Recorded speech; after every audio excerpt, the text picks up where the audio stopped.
Well, hello, and welcome to Little State Big Voices with myself, Shahida, and my fabulous co host, Tracy. How are you? Hey y'all, I am good. My Why did. throat is a little still Kathleen Turner, but you know what? I'm getting there.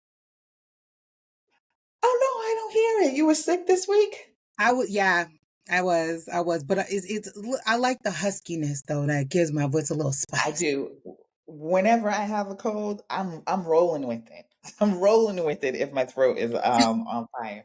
But today we do have a special guest. I'm really excited. I spoke to him a little bit earlier, and he's going to talk on issues that we really never think about when we think of, fighting the power, liberation, and all that. And so Tracy's going to give that intro, and then we will bring him in a minute.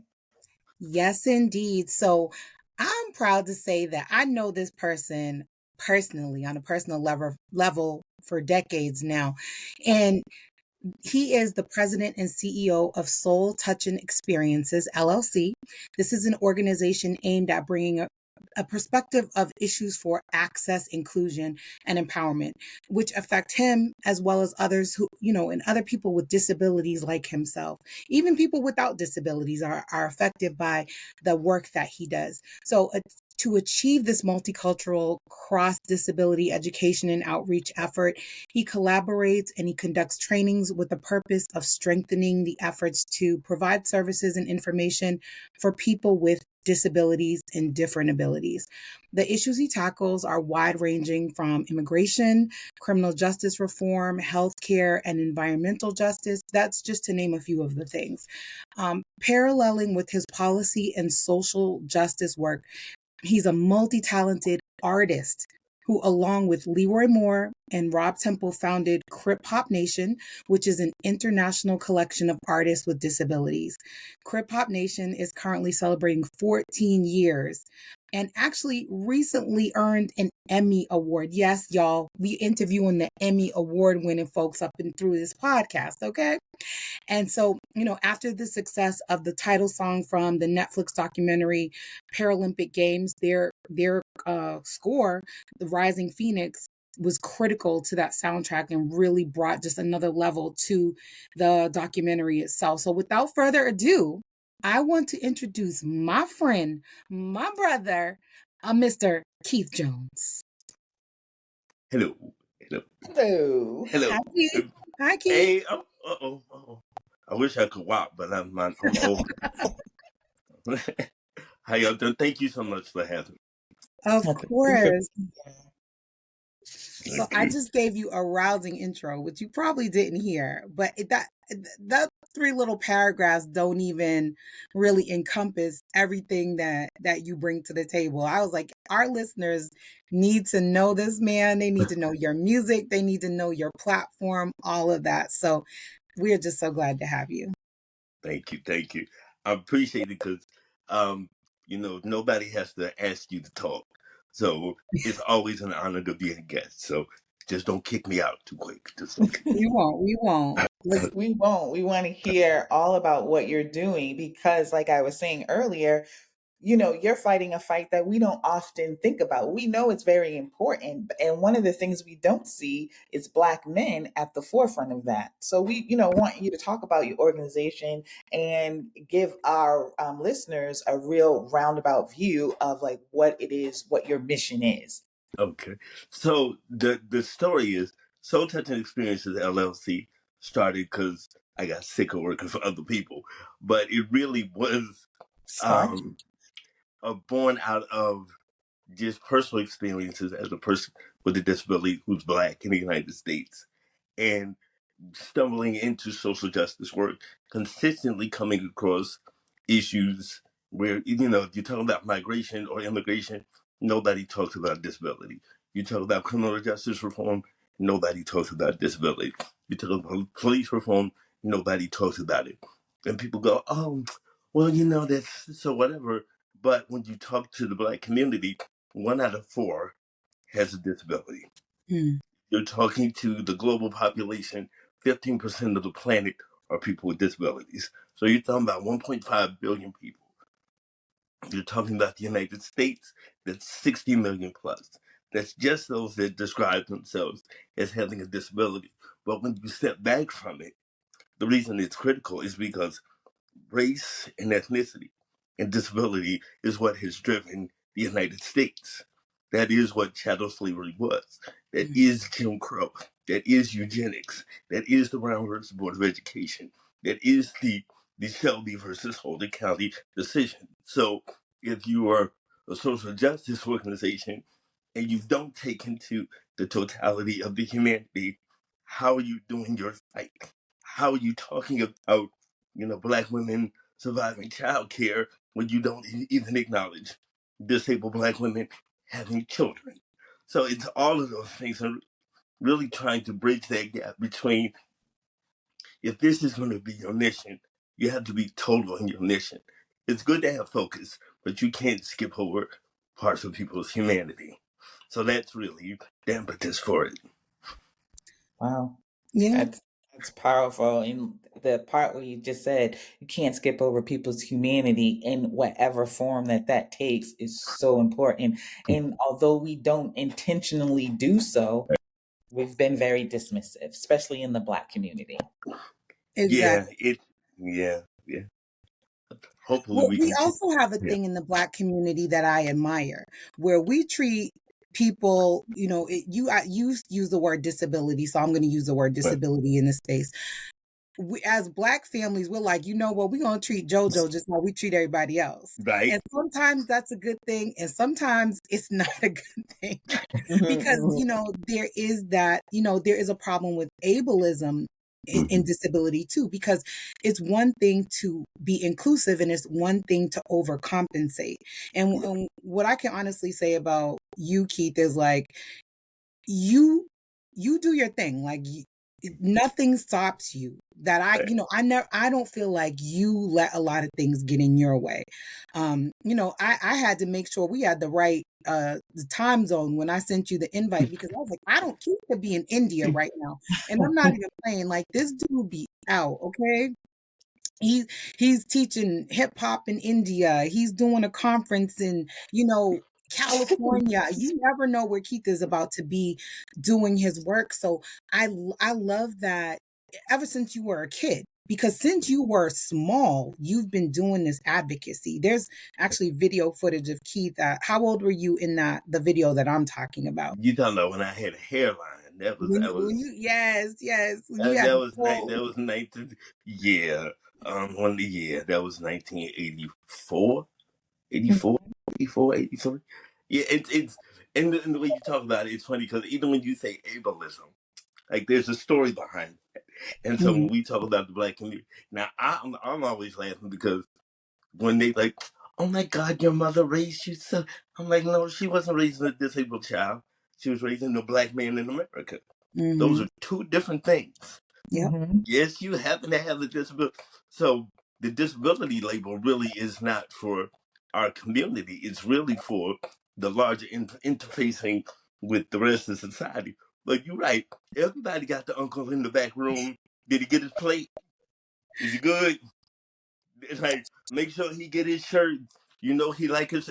We understand it, but what people don't talk about is that there's a cultural reason for mhm, that. We didn't have systems where we could quote lean on a PCA coming to the house to help you take care of your child. We didn't have departments of developmental disability or any of these rehab services because literally the laws of the United States, particularly when it comes to healthcare, were predicated upon exclusion of Black people. And if you had a disability, you literally were like not allowed to exist. So I was 5 in 1974. So don't do the math. I'm still trying to pretend I'm young. But that's when the last law on the books came off that said if you were disabled in public, they could snatch you off the streets. This is so, yes, called the ugly laws. So the last ugly law on the books were taken off in 1974. So when you talk, so the work kind of is, as we had talked before we got on, is really about if you're going to be in this space, you particularly in the information age, there's no excuse for stupid. Mm-hmm. You can't be stupid. You Mhm. now you don't know what you don't know, but any effective organizer, first question you ask is who's not in the room. The second question is what don't I know? Mm-hmm. And so the smartest person, well, I use the adage, the smart man knows that he knows nothing, but he's smart enough to ask the question. So, but when you come to disability, particularly if you black, they go, because the story around ableism is that term did not exist until 2003, 2004. Mhm. And that was because the ADA had turned 10 years, roughly 10 years, 12 years old, 14, something like that. And so the ADA being framed, the Americans with Disabilities Act, being framed on the Civil Rights Act, people were trying to figure out how do we describe discrimination against people with disabilities, and hence the origination of ableism. And people, I know black folks was like, wait a minute, wait a minute. Are you trying to say disability and racism? Wait a minute.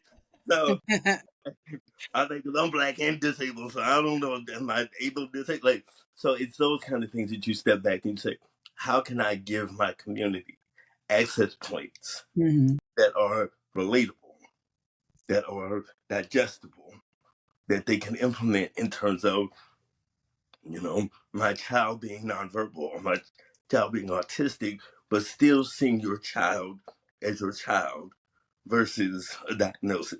So that's kind of the Mhm. backdrop to the work. Mm-hmm. And there's I think there's a part of, because I raised a child that's considered disabled. I have a son who's autistic, Noah. Yeah, And, part of you wants to overprotect. The other part is like, how do I prepare my child for the world?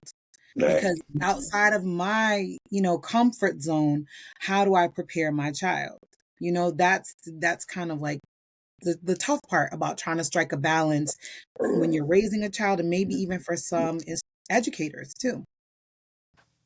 yeah. It's so the challenge has been so I've been so officially God, it's 30 years. So it's officially 30 years at this level, I guess. And so one of the challenges with is talking to parents is that, you have 9 months, you got this idea of a child, and then you give birth to this child that instantly the world is throwing things on that the child has no notice of.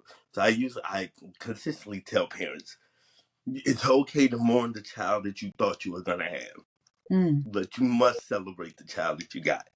I love Those, that. so absolutely. Yeah, I that is a beautiful sentiment. And it was a couple of months ago I watched this British TV show, and the mother had this like complete breakdown about how she had imagined having this daughter and what it was going to be having this daughter. And now she has to realize that she doesn't love her daughter any less, but she had to mourn and go through the effect. And when I tell you, I bawled at that sentiment and just hearing you say it again, because it doesn't it doesn't change your emotion, but it does have to change your thinking. And what can I do to give this person the best life that they can and meet them where they are? Right, So right. that is such a strong and beautiful sentiment. I love that. Hmm. But it's one of those things because I'm in a unique position that my disability is from birth, and it is very visible. Um, I don't have the ability to quote mask, let's just say. Hmm. Um, and again, one of the things about parents is that you are a human, so you have these dreams and these visions, and if you grow up and like I want to have kids, and my kids is going to get the hell out of my house, and then they're gonna take care of me and pay all my bills and all age, right? And then you get this child, and you're like, and really the devastation from what I've seen is not so much that the child's condition or even how the child enters the world. It's you are now hit with a flesh and blood concentration of all the ills of society Hmm. because you know Everything society is going to hate now is going to be focused on the child that you love so desperately. And Mhm. how do you shield that child?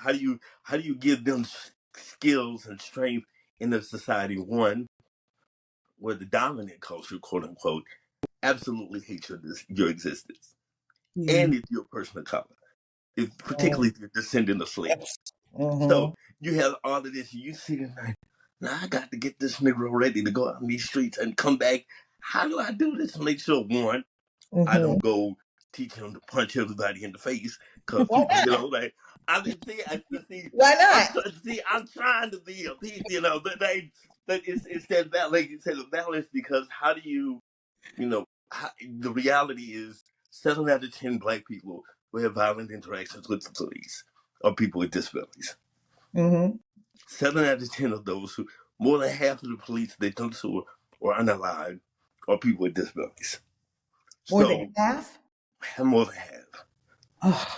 So so the data is stark for people with disabilities in terms of ethnicity, backdrop, things like that. So in the work, you try to build those bridges with community organizations and say, hey, if you're a Latino organization, you do still have disabled people that speak Spanish, right? Like, hey, Asian community, you do still have people with disability. Like, but disability is the one thing across every demographic that will get you kicked to the curb. And and that's why in these fights, in these moments, particularly now where people are like, hands off my Medicaid. You late, too late, right? But again, even within the disability community, there is racism, ableism, sexism, classism, Mm-hmm. and even within the Black community, there are, we cool with disability up until it's somebody else's disability. And so that strange paradox of, we are under the oppressor. So for you to say my oppression is better than your oppression is a little weird. Mhm. I think it's important to start understanding how gatekeeping works and to Yeah. start being a person who stops keeping the gate if you have that type of power, whatever level of gatekeeping power you have.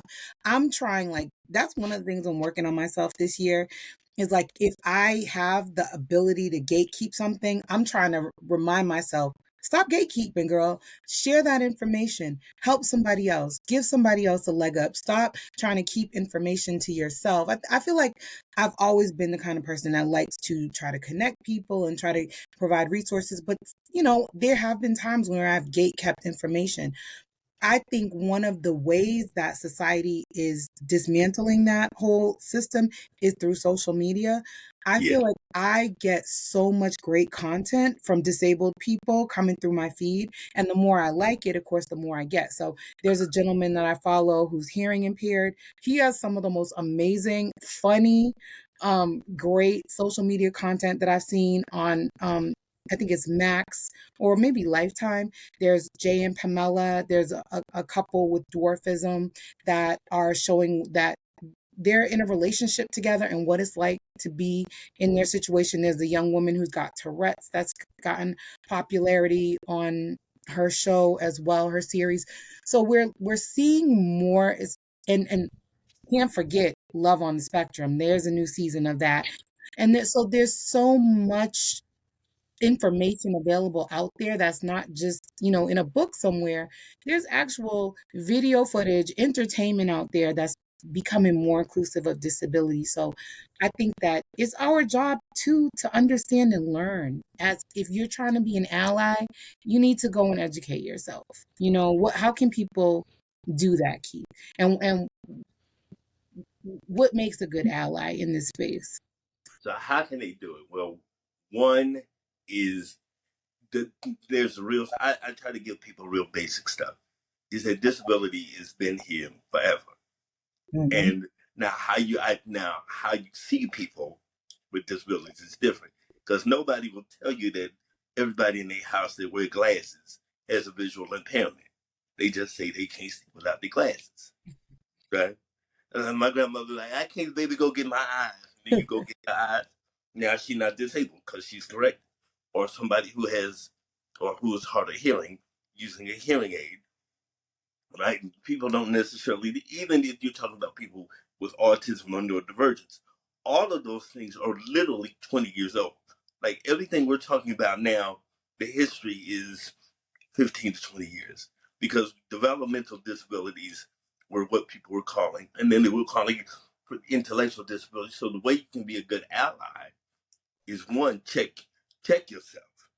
Like, are, and it's hard to be self-realized or self-aware if you know, because a lot of people who come to this out of personal connection, right? So a lot of the disability organizations were started because a lot of white parents realized that their whiteness was not going to protect their child with Down syndrome. The whiteness was not going to protect their child with cerebral palsy. The whiteness was not going to get their child into the Olympics, which is why you had all of these things. Your whiteness wasn't going to get your child a mentor or best buddies or things like that. And so the best way to be an ally, one is before you want to be an ally, ask yourself, am I here for the right reasons? Like, what is my motivation? Because Mm-hmm. yes, it's really good to be passionate about one thing. It's like, I want my kids with disabilities to be in the regular classroom with these other kids, but then you still don't like black people. Right? So it's what is like. So, I want my son to be in there. Oh my God, he's trans. Right? So like it's so good allyship is knowing what your limits are, Hmm. knowing what your pressure points are. And but more importantly, taking the time before you engage is do some research, talk to people, actually get out and go into these things. Because I think people with disabilities go, oh my God, I don't know where you guys are. Yes, the hell you do. You just don't go. You don't want to go. You're like hell. Like so it's literally raising the veneer and just saying, okay, can I take off my rose-colored glasses and see people's variations of humanity? And Mm-hmm. if I'm working for the autism community, am I inclusive of the autism community, or am I only doing the white autism community? Because there is a clear difference. Yes. So good allyship is studying the history of the disability rights movement, learning what disability justice is, studying the ADA. And you don't need to have like a PhD level, but you must have a clear and honest sense of yourself as to why you do this. Hmm. Are you aware when you are practicing the same harmful tactics? When people go, oh my God, I want to be an ally to the black people. Okay, well, what the hell does that look like? Hmm. Well, Mm-hmm. I just want to use my white privilege. Well, what does that look like? Because white privilege is malleable. And when it comes to a cost benefit analysis, and you needing to be an ally that's going to cost you your comfort Hmm. versus my freedom, are you still going to be comfortable? Mm-hmm. And so those are the kind of things that I tell people to think about before they want to become an ally. I appreciate that because I don't feel like I have been. I'm not thinking. I'm not thinking. Of course, I'm always respectful of everybody, their space, their humanism. That's me. But thinking about African Americans specifically with disabilities, I think, like what you said, I'm thinking as a whole, but you know what? I'm seeing white faces more than I'm seeing black faces, Yes. even in my own imagination. And one of the things that just really has stuck out to me is what you said about, people with disabilities being one of the most abused by the police. How do we tackle justice reform? What are you doing? What is your organizations doing? Because that's something I didn't really think of. That's way too high. It's way too high for Yeah. us in general, but that's way too high for someone who has a disability and may not know what the interaction with the police are even about. Yeah. Well, and that's so we just had 10 years for Freddie Gray. Hmm. Um, Mm-hmm. People talk about him being black. They don't talk about him being disabled. Hmm. You just had the young man in Idaho get shot by the police Hmm. because he's nonverbal autistic or cerebral palsy. Hmm. I've been working in criminal justice reform for 26 years. Wow. So we have been, working with the Department of Justice on building curriculum out to what are, for disabled people on terms of recidivism. How do you, what is it like? And people tend to forget. So if I say school to prison pipeline, everybody knows, right? They go, oh, Mhm. but do they know that the vast majority of those kids who are being tracked off were kids who were labeled as having emotional disabilities in school, which triggered this cascading effect of, police interaction. The data. 1 out of 3 black men will have an interaction with the police by the time they're 16. I had too many. So when you stand back and say, how do we address this? It's a comprehensive thing. It's also having a come into Jesus moment with our community. Is that we have commodified and industrialized the black movement. So we're not here for solutions. We're here for books. We're here for podcasts, TV shows, and Wait a minute, sir.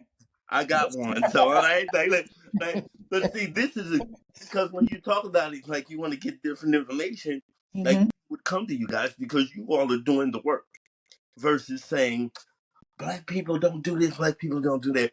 They used to call them poverty pimps in the 70s. Ooh. So the history of our movements has been once we got to a certain stage, they stop moving. They become institutionalized. Mhm. So Hmm. what so you talk about criminal justice reform, then the NAACP, the Urban League, all of these criminal justice organizations should have the singular focus. We Hmm. understand that black men, brown men, regardless of where you are the prototype. If you understand that the roots of police are slave catchers, you understand the evolution of that. So when you talk about how to address it, you also are dealing with a lot of anti-blackness because Mhm. people will say, at 16, it was easy. We sitting on the Southwest Corridor, we couldn't sit 4 people deep without state police breaking us up. I Mhm. walked out of my door yesterday. State police are looking at me as a black man. So it's multifaceted, but partnerships are one, having real partnerships with communities that Hmm. are based upon pragmatic and tactical and tangible outcomes, Hmm. and understanding that this is having a leader in the community. People, the microphone, people get really addicted to bright lights and headlines and interviews. Oh my God, Mr. Jones, can we interview you? No, like I don't want to be in the camera. I'm trying to go home, right? But there is a celebrity that comes with being known as an activist. Mhm. Hmm. Like you can go back over it. People have built entire political careers on being popular activists. They have built entire entertainment careers on being activists. Right. So one of the questions I asked during the Black Lives Matter movement, which was a hashtag that had started 4 years earlier, I said, "Where's all the money going to the merchandise?" So when you see a Black Lives Matter flag, who's getting the money for that? If you see, Trans Lives Matter, where's that money going? Because Mhm. nobody's talking about black trans being murdered at a higher rate. So Hmm. if we can't talk about the totality of the movement or the outcome of the mission, it's very hard to get to the solution. So I say, so what we've done is we worked on trainings for police in the community. I sit on boards of organizations that treat that teach self-defense and safety for people with disabilities without women. So we do the real grimy under the belly work that's not sexy. That Hmm. is policy. That is going in rooms, talking to the state police, to the FBI, to the DOJ, who literally want. I'm sorry, I got a sick sense of humor. So I know when I roll in the room in my $145.60 Walmart wheelchair, looking all that chocolafied, that I'm rolling in this room and I'm exactly what they did not expect. Hmm. And so when you talk, so for us in our community, we have to start redefining what is leadership. Mhm. Not is who is a leader, but what is leadership. Hmm. Right. What does that effectively look like? And I think too, the fact that you are part of the community that you advocate for is huge, because too many times there's a savior that has no idea what's actually going on, what your day to day is like just like you have the same struggles we have, but then on top of that, you have your own unique set of challenges. Like Yeah, you are raising children, you are trying to get work done, you're trying to be a business owner, you're trying to navigate travel and things like that. Even something like as simple as domestic travel is about to get more difficult starting May 9th.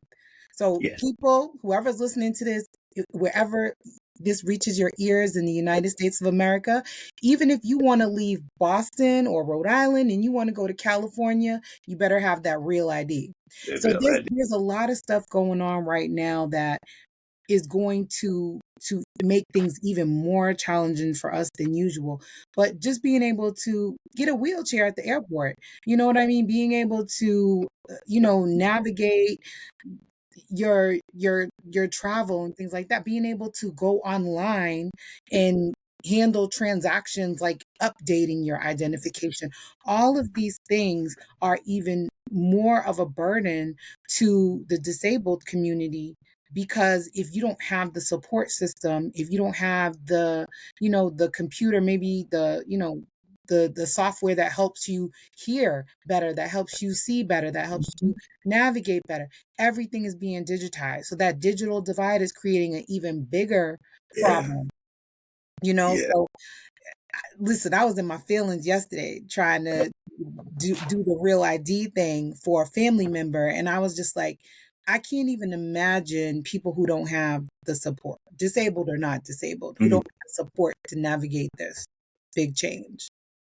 Yeah, it's the way you just laid it out. And one of the things, so in the work, I also do, worked with setting accessibility standards for the web, in terms of cultural standards. So I won't get into, I do a lot. Let's just say We need I'm in a like bunch two, of, three more episodes to really talk about the stuff that you do. yeah, because I was sitting there, my mother asked me, she said, "What do you do?" I was like, "Well, I do have a job, so I'm not like bro man. So I actually have a job." Uh, but like when you talking about the real ID, like I remember having those discussions. So we worked with the DOJ and we talked about the barriers to access for communities, because what is it when when people say you can go online, you understand that the communities we're talking about are digital or have the huge digital divide. We're not talking about how elderly and disabled people, how that classification, even within Medicaid, Medicare, shifts between, so the running joke with us is like, when I get 64, will I still be disabled or just old? So I need to know what the classification is. So do I need my AARP now? Do I need it later? And so how do you do these things? And when you talk about travel and real ID and all of those things, that was working with TSA and the Department of Transportation. But going back to the original point, all of those processes are predicated through policy. Those policies were shaped by people who never look like us. Mm. And so when we're talking about who are our allies, what we have seen is that, you get into these places when you were talking about being a gatekeeper. I'm like, listen, I'm too lazy to be a gatekeeper. Damn it, here's the information. I want to go watch TV.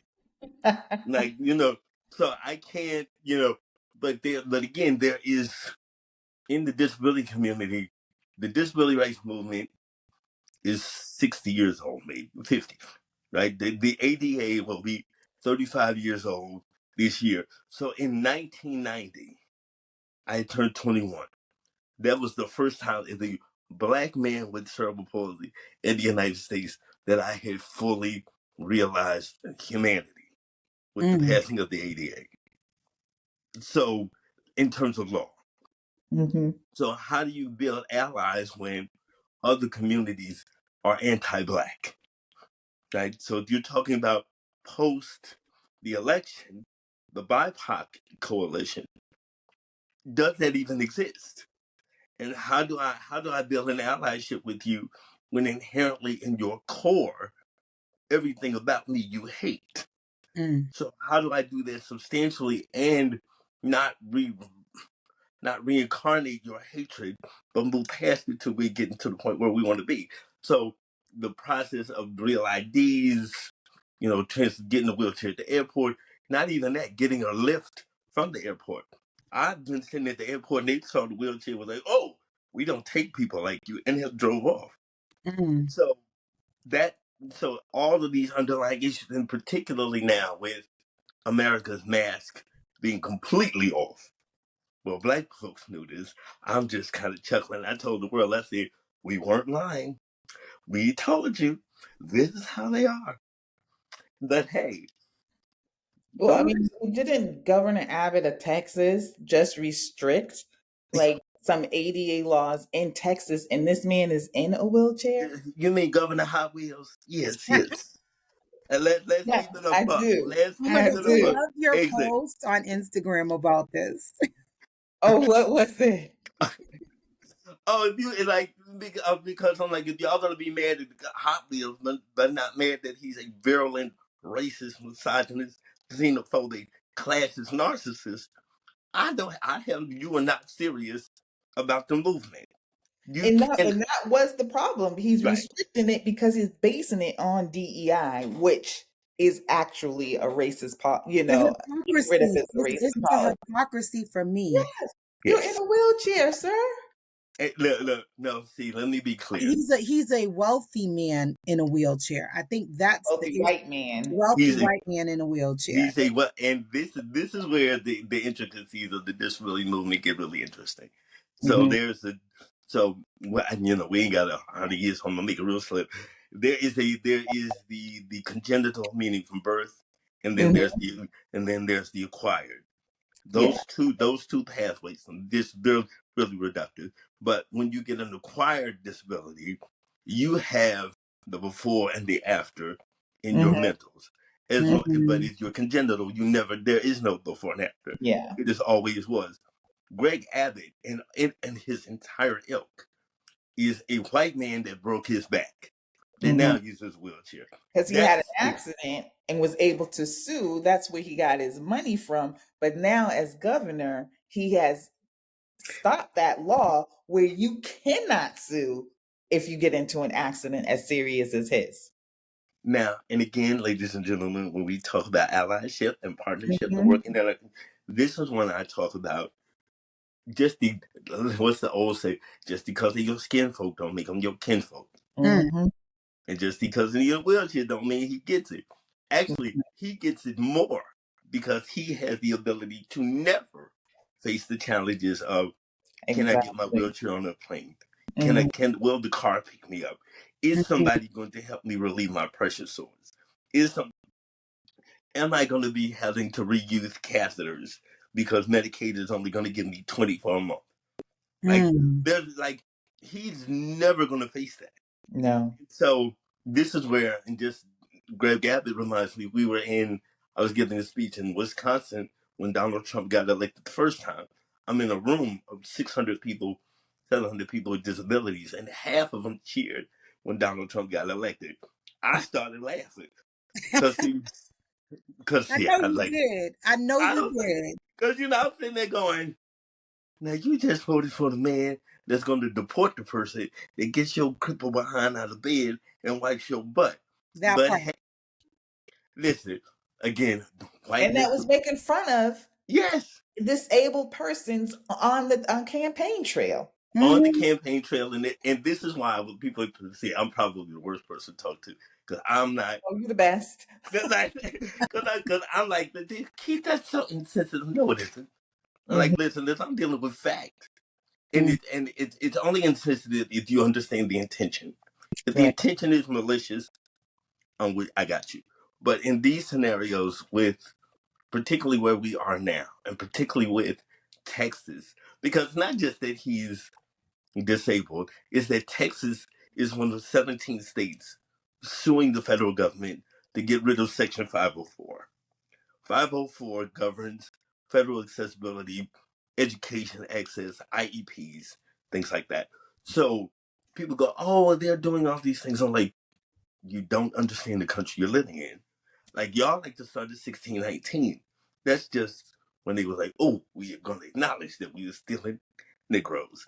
This is like eugenics. So if you talk about alligator bait, that was black disabled children being used to track alligators Mm. to be captured. If you talk about the dozens, that was disabled slaves cracking on each other to entertain the masters. If you talk about these things, this is why people don't want to. You if you don't know how you got here, you won't know where you are.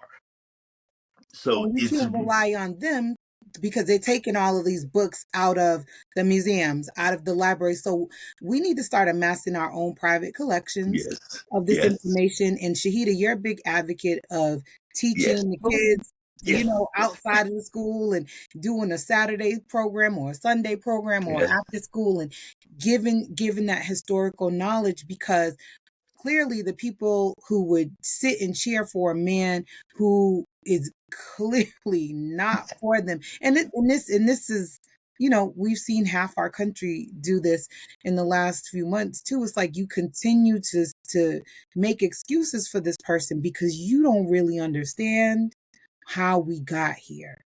Right. Right, right. I think one of the things that is interesting for me now in this work. So we are, because I get it. People talk about, oh, I'm an activist online. I'm like, y'all don't even remember when Barack Obama got elected.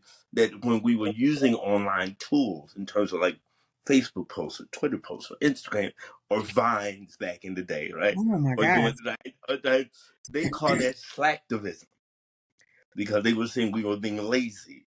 What we Mm, were saying in the disability community is that you organizing a protest marching down Dorchester Ave or coming down going through Providence Center is nice, but that assumes that people have the ability, one, to march, two, the ability mhm, to get to the march, three, have the stamina to do the entire march, four, have the support network that if they have a medical condition that they can still participate. And as an organizer, I need to be completely cognizant of where do I meet my people. Like you said, you have to meet the people where they are in order to bring them to where you want them to be. And so mhm, when you talk about these things with Donald Trump and all of these people, Linda McMahon has said, my job is to dismantle the Department of Education. People forget that Brown versus Board of Education was not just about desegregation or school integration. It was also for students with disabilities to receive their and appropriate education. And mhm, when black people talk about this, and when you were talking about sharing this knowledge, that's what we do.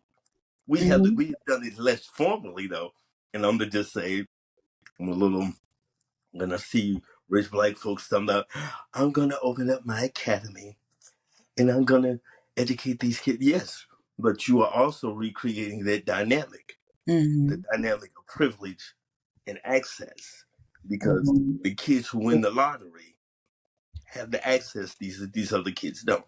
And you are setting up the dynamic to where you are asking kids who don't have the depth to negotiate a situation where they're going to be picked on or bullied because they have access or lack of access. mhm, So how do we as a community not recreate the same tiered structure or the same class structure or the same ableism structure or the same, going to church on Sunday or going to mosque?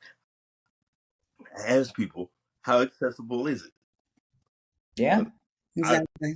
I roll up to the church. No, come on, brother Joe, we'll pick you up. Where's the ramp? Jesus don't make no ramps. Jesus got ramps. I know Allah got ramps. Y'all better stop Okay. playing with me. Buddha got Listen. ramps. So it's really, but for the work being intentional about making sure who's the population you're trying to outreach. What are you trying to accomplish? What are the goals after the march? How do you follow up? If you understand the digital divide, you understand the economic hardships, you understand all of these things. We Mhm, should not be here talking about what what is going to do now, Harpo. Well, what we going to do is black women are the most educated in the country. So I'm not worried about us setting up a standalone educational system. We have HBCUs. We have we have the entire infrastructure. What we don't have is a commitment to moving forward together. That's what we don't have. I love that. That Mhm. is very true. And I hate that we have to cut this short Yeah, because you are on a roll and we are going to have you come back Most because absolutely. definitely. there's still so much more that we need to talk about. And Yes, again, as I said from myself, I need to learn more and tap into that part because I can't call myself, I know you don't like the word activist, but I can't call myself an right, activist, but I definitely right. fight for the community. Absolutely. But I need to keep in touch, and we all need to keep in touch with Yes. all aspects of the community and going forward, we need to know what each other is doing. You need my Yes, help. I need to be able to call on you for help. right. You know exactly. So can you tell us, give or let our listeners know where they can get more information about you, your website, your Instagram, Sure. the whole nine. The whole nine. So if you look for sexyblackman.com, no, it's it's it's Keith Jones on LinkedIn. All social media is at DASOULTOUCHA. That's at the Soul Toucher. So that's across all social media platforms, Instagram, TikTok, Snapchat, fan base, even though Revolut. Like so I'm everywhere. But you can also thesoultoucher.com is the website. So all things the Soul Toucher. But a lot of the work, one of the things that I was excited to come on and share with you guys is that we'll be rolling out one of these projects called Accessible Sports and Society. I saw.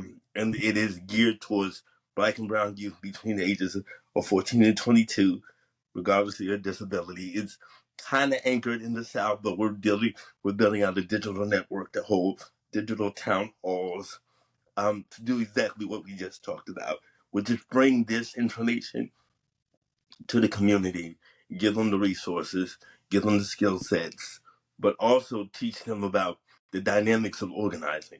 That you are dealing with people who, some people get really addicted to having the nameplate and the name badge. Mm-hmm. And so Yep. how do you make sure that the movement doesn't get hijacked by identity?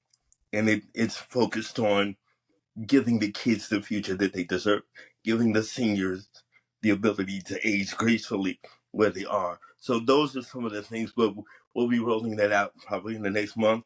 So the soultoucher.com is the website, the Soul Toucher at everything across boards. Now I will tell you, if you find me on LinkedIn, it's a little more professional. We're a little more but if you catch me on TikTok, I'm like, all right, let's check out all y'all. Keith is But getting then, greasy. He getting greasy on right? Instagram and TikTok. But yeah, no. So in long story short, we have a movie coming out called Special Needs Revolt. Mm-hmm. It is insane. It is if you ever remember Toxic Avenger or Class of Nukem High or anything like that. I do. Yes. So we made it with those people, and let's just say for the majority of the movie, I'm running in the wheelchair with an Uzi. So it's insane, but it goes to show that when people whether it's your son, your daughter, or me, or whatever, that people tend to think that the extent of our humanity is our disability versus it is part of our humanity, and who Mhm. we are is the totality of our human of who we are. So That's great. Thank you so much for being here. We will definitely have all of that up on our socials as, Tracy does a great job reaching out to everybody. right. So you know where to find us. We are on social media. We are on Facebook and Instagram at Little State Big Voices. We are not where, Shahida? Where can you not find I'm us? sorry, we are not on motherfucking TikTok. No, we not. Hey, they just be like, hold on, I know that's We just definitely are not on the artist formerly known as Twitter. We definitely not there either. oh, oh no, But no. but blue sky. definitely look Yes, for the information. I want you to follow my friend Keith at the Soul Toucher because he's out here touching souls. Keep yes, ma'am. you're my dude. You know that. I don't even have Mine to. too. It has been a pleasure. We're going to have all of that in the description for this podcast so that you can jump on and get in contact with him and learn how to be an ally. You're going Yes. to join me in learning how to be an ally. And we need to be at that premiere. Make sure we get our Yes. ticket. Oh no, Right. no, y'all ain't got no choice. Y'all stuck now. We got You gotta pull up. uh, I'm I'm just, gonna be red carpet ready. Stop playing. oh, remember we're gonna have our black carpet event. I'm plotting on it because the last thing I'm gonna tell y'all before I get out of here, I need y'all to spread the word. My dream in my mind's eye is to have a, a spades tournament slash spades league so that we can use it as a community anchor, right? And I then love it. Good. I'm I gonna have will to be learn. there for I gotta that one. learn how to play, but Oh, oh man, we can't play no games with you if you don't know how to play. But see, see, get, see. get, get the lessons in, and then come back with us. I'm there. I got you. I got you. Well, Thank you so much for having me. Thank you so thank thank you you for for joining us because I know you are a busy person. So I'm glad yeah, you carved out this time with us. And like I said, I'm sure if we're not interviewing you again soon, we'll be going live with you. You're definitely coming back because there's definitely coming back. so much Have a much. more great that we one. need to do with you. Thank you. Thank you so much.